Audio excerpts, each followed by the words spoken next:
ছোট থেকে আমার পশু পাখি এমনকি মাছ মারার প্রতি একটা আলাদা ঝোঁক কাজ করে, যার কারণে আমরা সোজা চলে গেছিলাম মাঠে মাছ মারার জন্য। এমনকি কি কি মাছ পেয়েছিলাম বিস্তারিত থাকছে আজকের ভিডিওতে। কয়েকদিন ধরে ভালো আকারেরই বৃষ্টি হচ্ছিল, যার কারণে মাঠে দেখলাম যে প্রচুর আকারে পানি জমে গেছিল। তাই আমরা প্ল্যান করছিলাম যে আজকে মাঠে বড়শি নিয়ে মাছ মারতে বের হবো। যার কারণে শুরুতে আমরা সোজা চলে আসছিলাম আরমবাড়িয়া বাজারে, কারণ আমাদের পর্যাপ্ত পরিমাণে ছিপ ছিল না। মানে মাছ মারার জন্য যে কালাগুলো লাগে, বড়শিগুলো লাগে, সেগুলো আমাদের আর কি রেডিমেড তৈরি ছিল না। যার কারণে ভাবলাম যে আমরা বাজার থেকে 100 টাকা দিয়ে আর কি কমপ্লিট ছিপ কিনে নিয়ে আসবো, মানে যেটা আমাদের আর কি বাসায় আসার পরে কষ্ট করে তৈরি করা লাগবে না, ওনারাই তৈরি করে নেবে। তবে দেখলাম যে ইন টোটাল আমাদের কমপ্লিট ছিপ তৈরি করতে দুইটার দাম নিছিল আর কি 200 টাকা, মানে 100 টাকা করে। তারপরে আমরা এখান থেকে আর কি আমডাইয়ের যে টোপগুলো আছে, ডিমগুলো কিনে নিয়েছিলাম। এমনকি দুইটা বড়শি আলাদা করে নিয়ে আবারও বাসায় চলে আসছিলাম। বাসায় আসার পরে আমি 5 মিনিটও রেস্ট নিতে পারি নাই। চঞ্চল দেখে যে হুইটি বাটা ফোন দিয়েই যাচ্ছিল, যার কারণে গরমের ভেতরে আবারও বের হয়ে পড়ি মাছ মারার উদ্দেশ্যে। এই যে আমাদের ফিশারম্যান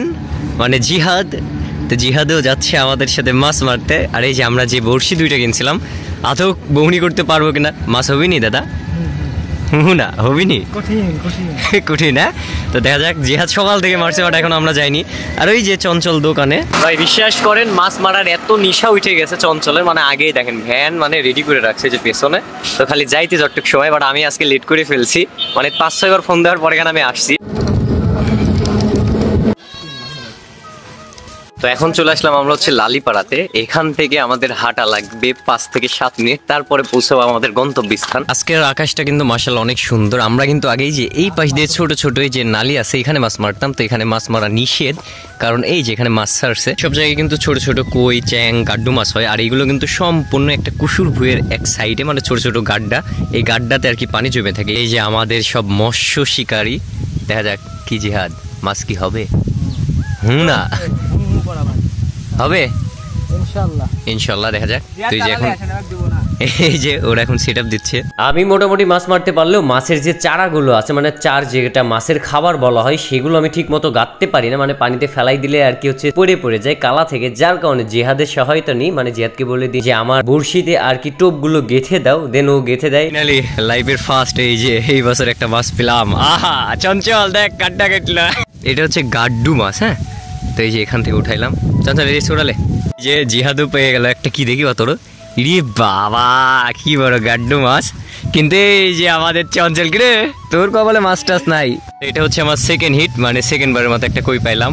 সত্য কথা বলতে ভাই মাছ মারা একটা ধৈর্যের বিষয়, আর আমার তো মাঝে হাতে সে বিরক্ত লাগতেছে, তারপর ধৈর্য ধরে আছে, দেখা যাক মাছ পাই নাকি। আর আমি বারবার ওইদিকে তাকাচ্ছি, নিচে আমার নলটা এখানে আছে, এই যে এইখানে মাছ খাচ্ছে না ওইটাই দেখার জন্য। এই যে এর ভেতরে মাছ, তুই পুটি খাইছি অবশেষে বলছি। দাঁড়া একটু ভিজাইনি যাতে মাছগুলো তাজা থাকে। তো এখানে তেমন একটা মাছ নাই, যার কারণে এখন আমরা যাব কোথায়, আমাদের পুকুরে। ভাই বিশ্বাস করেন গ্রাম আমার সচরাচর খুবই পছন্দ। তারপরে এই যে মানে আমাদের দাদির এলাকায় আমি আসছি, এত বাতাস মানে বলার বাইরে। আর পরিবেশটা দেখছেন পুরাই একটা অসাম পরিবেশ। এতদিন তোমাদের স্কুল নিয়ে বিভিন্ন জায়গায় নিয়ে ভিডিও বানাইতে ভাই বোরিং ফিল করতেছিলাম, যার কারণে ভাবলাম তোমাদের একটু ইউনিক টাইপের ভিডিও উপহার দিই। যার কারণে চলে আসলাম মাঠে মাছ মারার জন্য, তা আবার এই যে ছিপ দিয়ে। কিন্তু এই রাস্তার একটাই প্রবলেম, এই যে বৃষ্টি হলে এরকম কাদা জমে যায়, পানি জমে যায়, যার কারণে এপার দিয়ে যাইতে প্রবলেম হয়। আমাদের এলাকায় সচরাচরে যে এই সময়টাই যে কুসুর আর এই পাশে যে ধান, মানে এগুলো আবাদ হয়। এমনকি শীতের সময় যে সব খাজুর গাছ থেকে আমরা রস পাইরে খাই। আর এই যে একটা ইন্টারেস্টিং জিনিস দেখায়, ওই দেখেন কাঠবিড়াল দেখা যাচ্ছে কিনা, এই দেখেন কুসুর কেমনে খাচ্ছে, দেখছেন। আমরা তো ইঁদুরের দোষ দিই, ইঁদুর না আসলে কাঠবিড়াল এরকম মূলত মানে কুসুরগুলো খাই ঘাইগি করে করে। ফার্স্টে আমরা এইখানে মাছ মারবো, দেখবো মাছ আছে নাকি। দেন ওই যে ওই গাছগুলো দেখা যাচ্ছে না, গাছগুছালি, ওইখানে হচ্ছে আমাদের পুকুর। প্রায় 2-3 মাস পর আমাদের দাদির এলাকায় আসছি। বিশেষ করে একটা অন্যরকম অনুভূতি, অন্যরকম ফিলিংস কাজ করতেছে, কারণ সচরাচর এই পাক কাদার ভয়ে আমি আসি না। আর এখানে যখন মানে দাদি বেঁচে ছিল, তার ভিতরে আসতাম দেখা করতে, আম খাইতে। বাট দাদি মারা যাওয়ার পর আর আসা হয় না।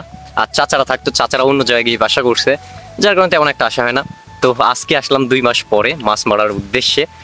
তো দেখা যাচ্ছে পরিবেশটা উপভোগ করতেছে, ভালোই লাগতেছে। ফাইনালি চলে আসছে আমাদের পুকুরে। তো দেখা যায় এখানে মাছ খাই কিনা, তবে এখন পর্যন্ত একটা মাছও লড়তে দেখলাম না। তো বড় পুকুরে একটা মাছও পাইনি, শুধু এই যে টোপগুলো নষ্ট করতেছি। তো দেখা যাক এখানে যে মাছ খাচ্ছে সবগুলো পুটি, আমরা একটু বাদেই যে কেঁচো, হ্যাঁ কেঁচো দিয়ে দেখবো যে আসলে মাছ হয় কিনা। তো আমি গাঁটতে পারি না, যার কারণে জিহাদকে বললাম যে একটু গেঁথে দেওয়ার জন্য। এই যে কি টকটসা। এই যে এই পুটিটাই এতক্ষণ ধরে জ্বালা আসছিল, অবশেষে চঞ্চল তুললো ফার্স্ট এই পুকুরে আসার পরে। এই যে পুটি পাইলাম। আমরা প্রায় 5 ঘন্টা ধরে মাছ মারলাম। আর এই দেখেন আজান দিয়ে দিছে, আর এই যে মানে চাঁদ কি সুন্দর দেখা যাচ্ছে। হ্যাঁ এই যে, আর এই যে অন্ধকার নামে গেছে, তো আর আমরা বেশিক্ষণ দাঁড়াবো না। তো এই যে হাত পা ধুয়ে রেডি হচ্ছে। আর বেশি কথা বলবো না ভাই, প্রায় 2-3 ঘন্টার পর মানে মাছ মারার পরে আমরা এই যে এর ভেতরে আছে, হ্যাঁ প্রায় হচ্ছে 5টা কি 7টার মতো কই দিয়ে চ্যাং দিয়ে। আর এদিকে যে চঞ্চল মারিয়ে যাচ্ছে। তো সন্ধ্যা লাগে গেছে, আর দাঁড়াবো না, আজান দিয়ে দিচ্ছে, 10 মিনিট হয়ে গেল। তো আজকের ভিডিওটা মেনলি এই পর্যন্তই ছিল। ভালো লাগলে লাইক কমেন্ট শেয়ার করবেন, যারা নতুন অবশ্যই পেজটাকে ফলো দিয়ে পাশে থাকবেন। সে পর্যন্ত সবাই ভালো থাকবেন, সুস্থ থাকবেন, নিজের খেয়াল রাখবেন। আল্লাহ হাফেজ।